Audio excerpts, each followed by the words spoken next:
절반이 남자입니다. 아들, 아버지, 할아버지, 손자가 남자고 형, 삼촌, 총각, 아저씨, 자형, 매형, 고모부, 이모부, 숙부가 다 남자고 교회 집사님 절반이 남자고 또 목사님, 장로님 대부분 남자입니다. 이렇듯 인류의 절반이 남자입니다. 그리고 나머지 절반인 여자도 그 남자의 남편이거나 또 더불어 얽혀있는 그런 관계 속에서 살아갑니다. 오늘 말씀의 제목이 그 남자인데 그래서 대부분 절반이 남자고 남자와 관계되는 여자들이 있기 때문에 반쪽짜리 대상의 설교가 아니라고 여겨집니다. 남자는 물론이고 그 배우자인 여자인 아내를 비롯해서 온 가정에게 주시는 메시지입니다. 수년 전에 시크릿 가든이라는 드라마가 있었어요. 그 드라마의 주제곡 제목이 그 남자입니다. 잘생긴 탤런트 현빈이라는 사람이 주인공이고 그 드라마 속에 그 남자가 현빈이죠. 당시 현빈과 그 남자라는 이 주제곡이 많은 여성들의 마음을 이렇게 흔들어 놓았습니다. 그러나 세월이 지나면서 그때 그 남자의 매력이 무엇인지, 그 드라마에서 나타나는 애틋한 사랑의 이야기가 무엇인지 사람들 기억 속에서 까마득하게 사라져 버렸습니다. 여러분, 그러나 성경 속에 나타나는 남자, 그 남자, 성경에는 오래도록 영구히 잊혀지지 아니하는 그 남자로 길이 기억되는 사람들이 많이 있습니다. 가정의 달을 맞이하여서 인구 절반이 남자인 우리 남자를 대상으로 참된 성경적인 남자, 남편은 어떤 자인가 하는 것을 우리가 함께 교훈을 받고 아름다운 남자로 시험받고 또 아름다운 가정을 세워갈 수 있는 그런 저와 여러분들이 되기를 바랍니다. 예전에는 이런 가정, 남편 설교하면은 담담하게 잘 했습니다. 그때는 그래도 남편으로 남자로 가정에서 제법 역할을 잘 감당해서 그런지 아니면 철이 들들어서 마누라 무서운 줄 몰라서 그런지 모르겠지만은 그랬었어요. 그런데 오늘 막상 모범적인 남편, 이상적인 남자 뭐 이런 제목 가지고 설교하려고 하니까 여러분 구구절절이 제일 먼저 제일 많이 걸리는 사람이 접니다. 형편없죠. 말씀에 비춰보니까 형편이 없어서 이렇게 설교하겠나 싶더라고요. 옛날에 어떤 목사님이 설교하는데 저 뒤에 사모님이 앉아서 니나 잘하세요 이런 생각이 자꾸만 나서 어떻게 설교할까 걱정이 되더라고요. 그래도 용기를 내서 저 여러분이 다시 성경 말씀이 가르치는 그 남자의 모범이 무엇인가 하는 것을 우리가 함께 살펴보기를 원합니다. 성경이 말하는 그 남자, 어떤 남자죠? 먼저 첫 번째는 가정을 잘 다스리는 남자입니다. 여러분, 요즘 도시에서는 남편이 하숙생입니다. 잠깐 와서 한두 시간 서너 시간 잠만 자고 아침에 밥도 급하게 한술 뜨는 동 마는 동 하고 가죠. 대부분을 회사에서 밖에서 보냅니다. 가족 얼굴도 못 보죠. 그것이 옛날에는 가장의 책임이고 미덕이라 여겼습니다. 정말 능력 있는 남편이라 이렇게 생각했죠.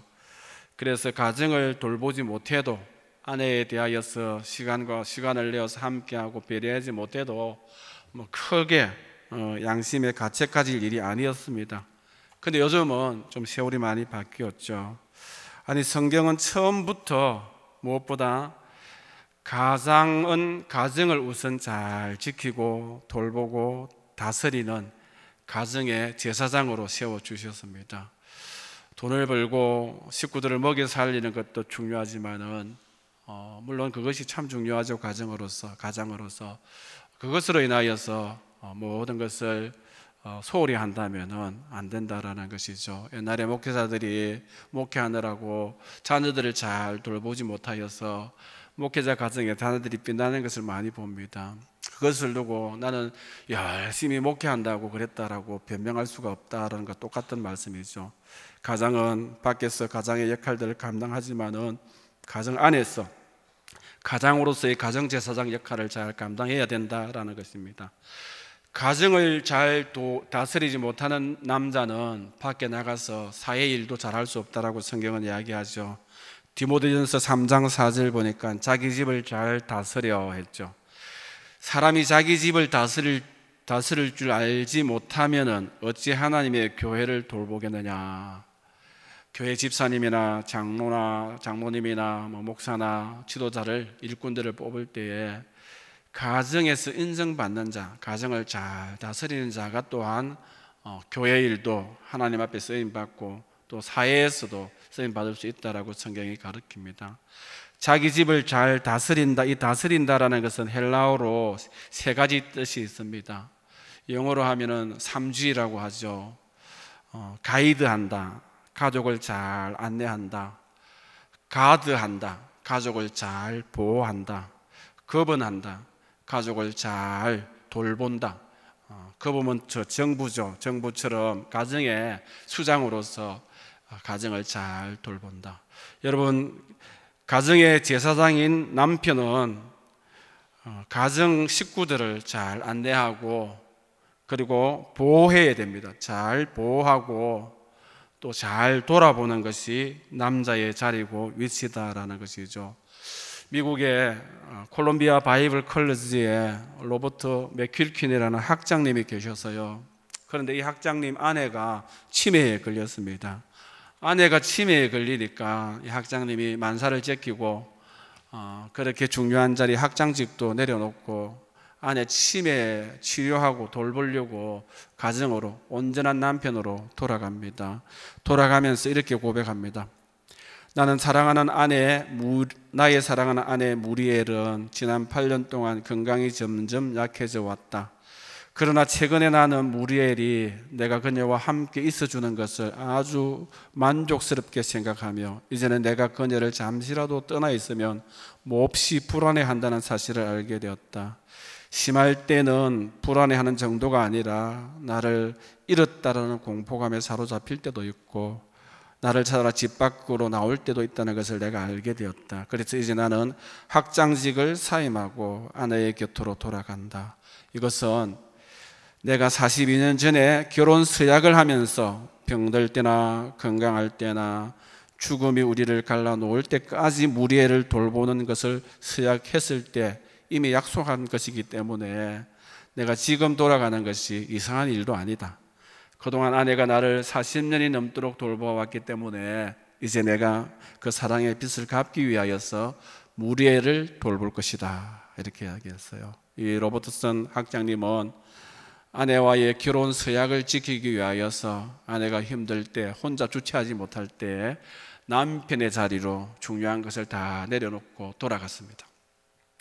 수많은 사람들이 결혼할 때 하나님 앞에 교회 앞에 사람들 앞에 서약을 하는데 여러분 서약이 그때 딱 그 시간밖에 용감하게 예 대답하고 뭐 말은 잘하죠.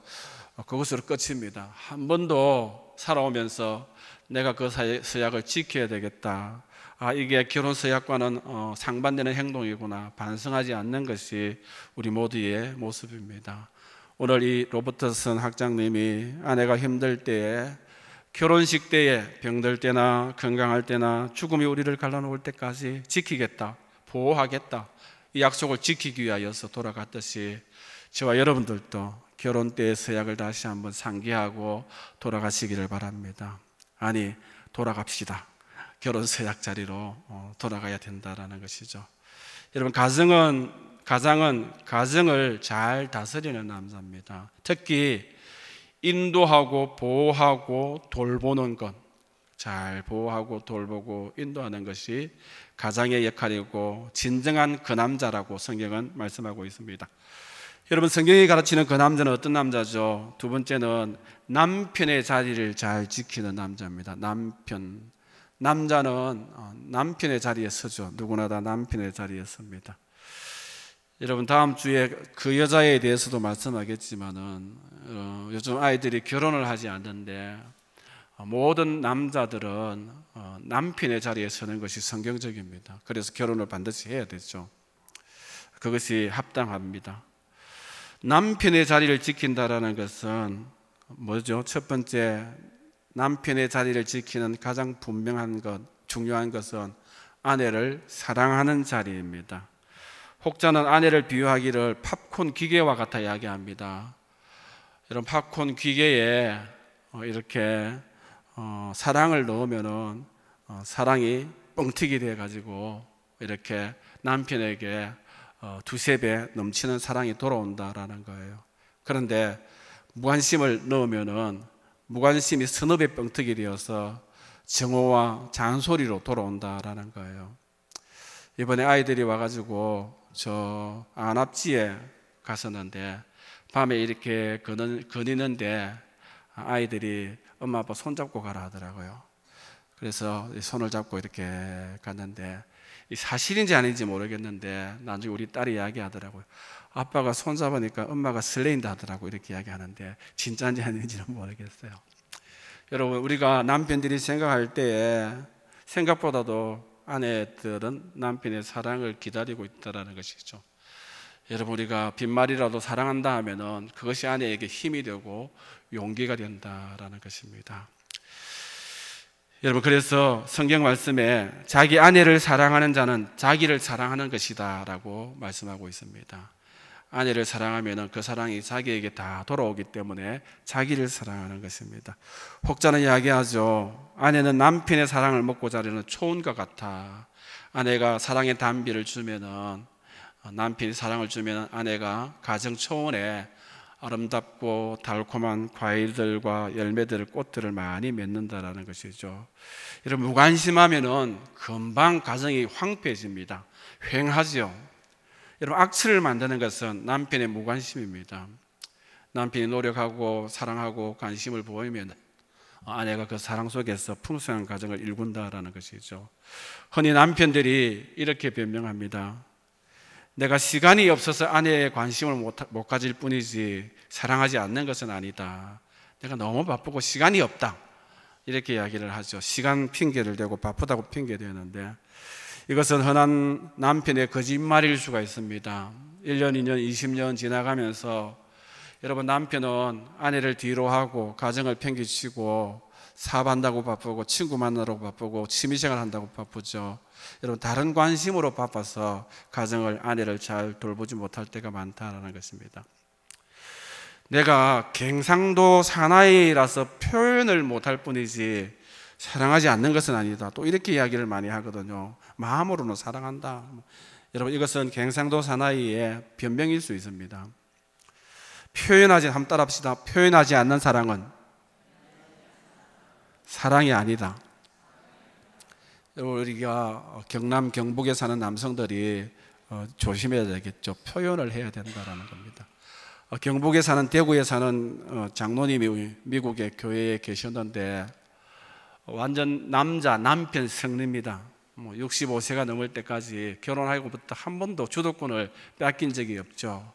아내가 뭐라 이야기하면 예, 알겠습니다 할 정도로. 아니, 요즘 세상에 어떻게 장로님이 어떻게 저렇게 주도권을 잡을 수 있었는지 비결을 배우고 싶다고 다들 이야기할 정도로 꽉 잡고 계시는 장로님인데, 한 번은 교회에서 어디 갔는데 잠깐이죠. 잠깐, 상식적으로 화장실 갈 수도 있고 안 보일 수도 있습니다.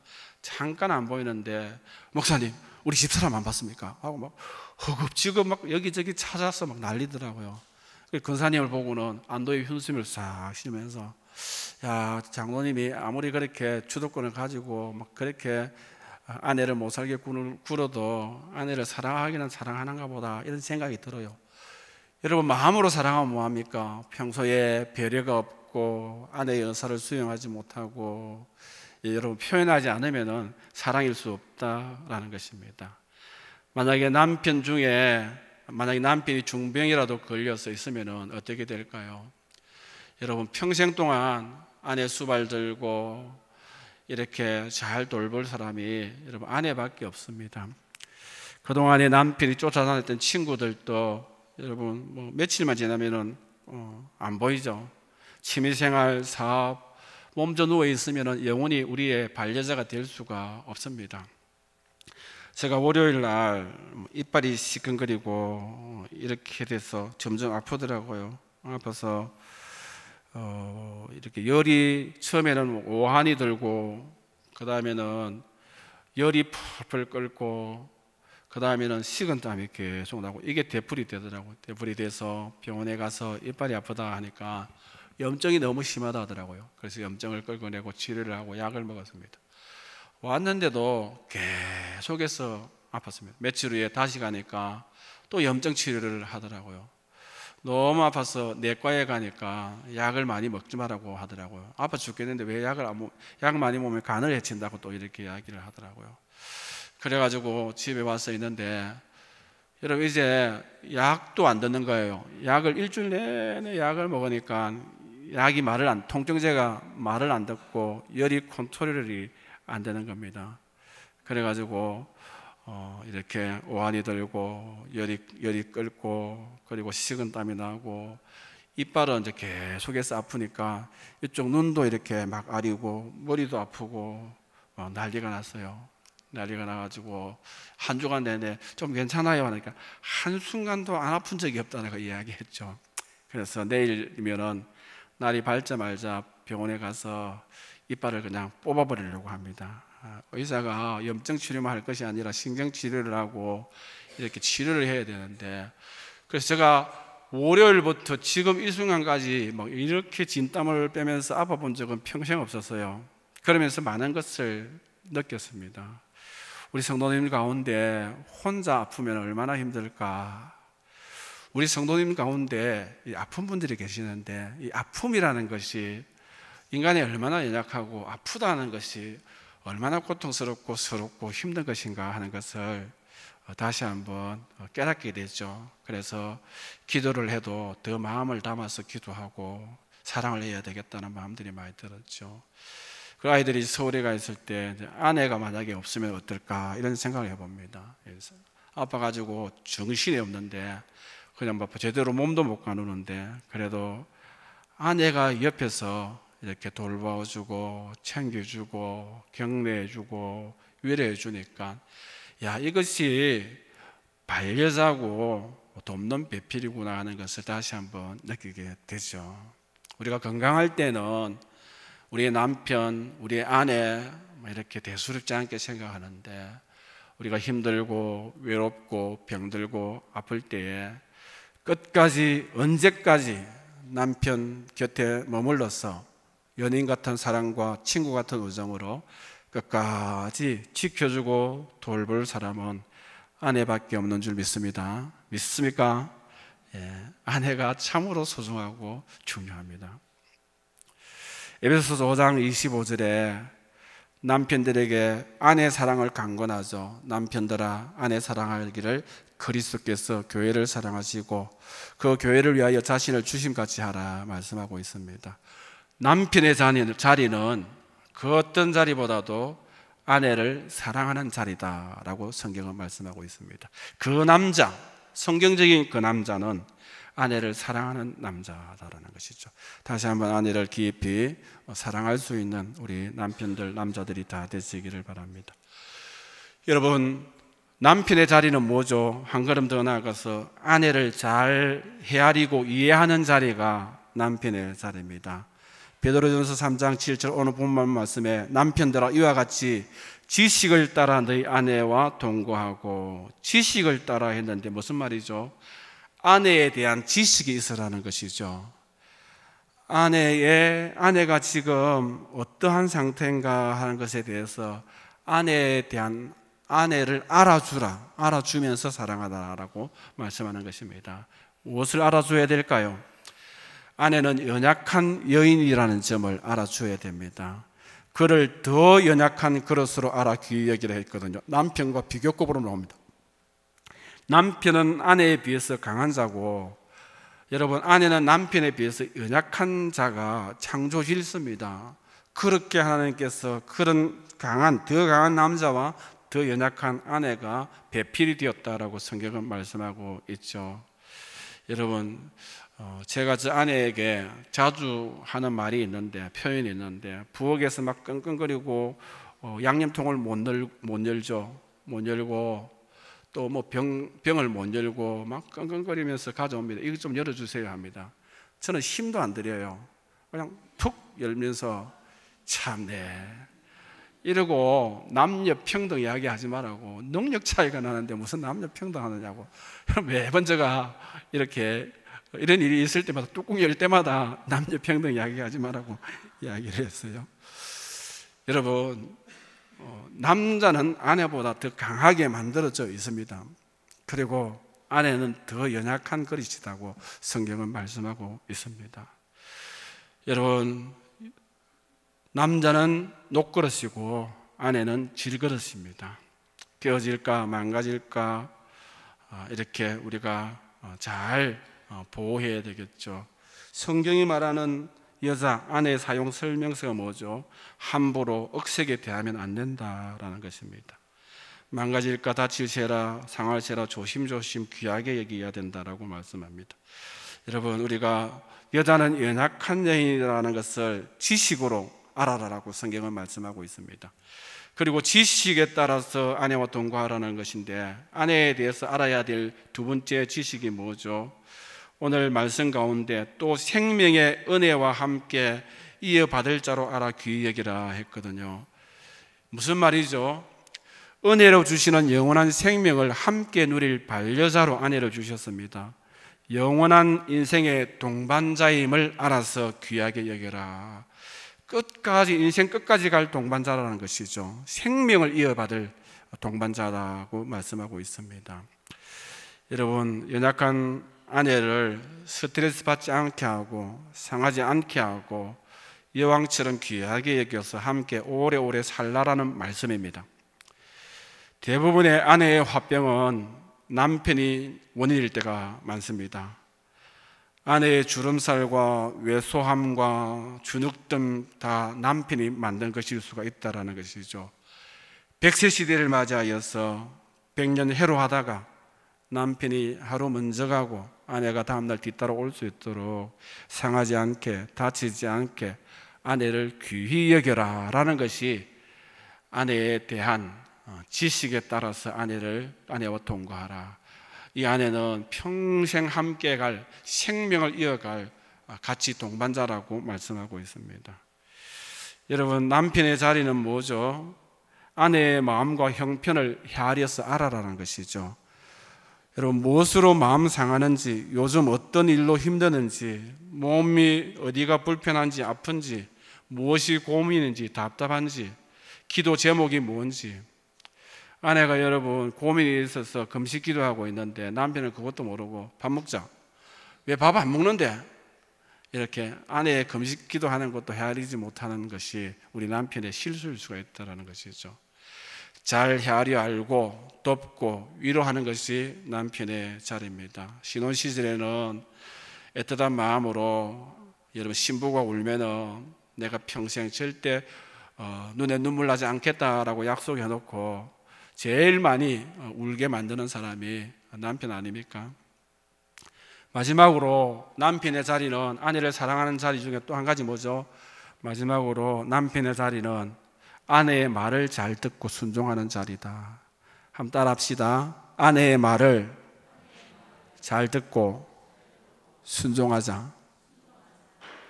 이 말에 제일 부담이 되는 것이 우리 경수에 있는 남편분들 아닙니까? 옛날에 가부장적 유교 문화 속에서 어르신들에게 이 설교하면은 아무리 예배 시간 설교라도 목사가 그 자리에서 쫓겨날 수가 있습니다. 어디 남자가 할 짓이 없어서 아무것도 모르는 예편의 말을 잘 듣고 따르고 순종하다니 천하의 몹쓸 남자라고, 예끼 못난 사람 같으니라고 이렇게 책망받을 만한 말이죠. 그러나 거듭 말씀드리지만은 남편의 자리는 아내의 말씀을 잘 따라가는 자리입니다. 이것이 성경적인 교훈이죠. 성경에 아내의 말을 귀담아 듣지 않아서 망한 사람들이 많이 있죠. 빌라도를 보세요. 마태복음 27장 19절에 총독이 재판석에 앉았을 때에 그의 아내가 사람을 보내어 이르되 저 옳은 사람에게 아무 상관도 하지 마옵소서. 오늘 꿈에 내가 그 사람으로 인하여서 애를 많이 태웠나이다. 빌라도는 아내의 이런 충고를 묵살하고 예수님에게 사형 선고를 내렸습니다. 사도신경에 보면은 본디오 빌라도에게 고난을 받아서 십자가에 못 박혀 죽으시고, 여러분 지난 2000년 동안에 빌라도의 이름을 거론하면서 저주하고 있습니다. 개인은 물론이고 자기 자녀와 후손, 여러분 모든 자에게 치욕적인 수모죠. 저주입니다. 빌라도가 이같이 역사상 최고로 저주받는 인생이 될 수밖에 없었던 것은 그날 아침에 아내가 했던 이야기를 잘 귀다담아 듣지 않고 경청하지 않았기 때문입니다. 마누라 말을 들으면 자다가도 떡이 생기고 망할 일도 잘 됩니다. 가끔은 마누라 때문에 망하는 사람들도 있긴 하더라고요. 여러분 로마 율리우스 가이사르라는 사람이 있었죠. 우리가 잘 아는 루비콘 강을 건너면서 주사위는 던져졌다 하고 앞을 향하여서 전진하는 황제입니다. 정복하여서 감격하면서 왔노라 보았노라 싸웠노라, 왔노라 보았노라 이겼노라 이렇게 하죠. 그러다가 마지막에 동지에게 암살을 당하면서 블루투스 너 맞죠? 이런 말을 남긴, 주사위는 던져졌다, 왔노라 보았노라 이겼노라, 브루투스 너 맞죠? 유명한 말을 한 사람이 가이사르죠. 율리우스 가이사르. 아침에 일어나서 가이사르에게 아내가 원로원에 나가지 말라고 이야기했습니다. 가이사르는 반드시 아내의 말을 들어야 했는데, 그러나 가이사르는 아내의 말을 암딱 우는 정도로 하찮게 여기고 나갔다가 믿었던 사람에게 무참하게 난도질을 당하면서 블루투스 너 맞아 이렇게 죽어갔죠. 가이사르는 중요한 사실 한 가지를 모르고 있었습니다. 아내는 로마 정치에 한해서는 문외한이지만은, 그러나 아내는 남편을 돕는 본능적인 능력이 있다는 것을 몰랐습니다. 아내의 말 한마디가 자신이 믿는 수많은 사람들의 100마디보다도 자신에게 더 유익하다는 사실을 미처 깨닫지 못했다는 것이죠. 가이사르가 아내의 말만 잘 들었어도 비극적인 종말을 피할 수가 있었다라는 것이죠. 창세기 2장 21절에 그가 그 갈빗대 하나를 취하고 살로 대신에 채우고 여호와 하나님이 아담에게 취하신 그 갈빗대로 여자를 만들었다 했습니다. 하나님께서 아내인 하와를 남편인 아담의 갈빗